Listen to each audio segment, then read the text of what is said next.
कौन कहुए गंगार परस हईले पश्चात पावन दर्शन पवित्र कर ये तुम्हार गुण। गंगा नदी जलटा ए भौतिक जगतर नदी नुह ये नदी आसी कौन चिजगत ये नदी आसी भगवान पाद ये नदी विष्णुपदी बोली से गंगा नदी जल तेणु सी शास्त्र कहुई भाव में सबु प्राणी मल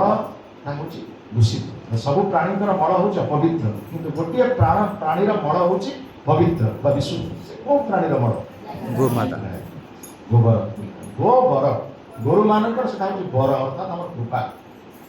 गुरु मैंने कृपा प्रदान करके मल आम दौरान कहार मल को पूजा कर क्या मल को लिपा जाऊँगी गाईर मल एटा कौन आदर कह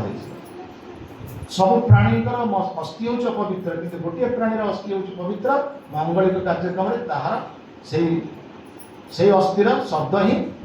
परिवेश को विशुद्ध करोटा प्राणीर अस्थि तो ये सब कथा कौटे शास्त्र वेदर ही कथा कह ठीक से वेदर नियमटा को आम पालन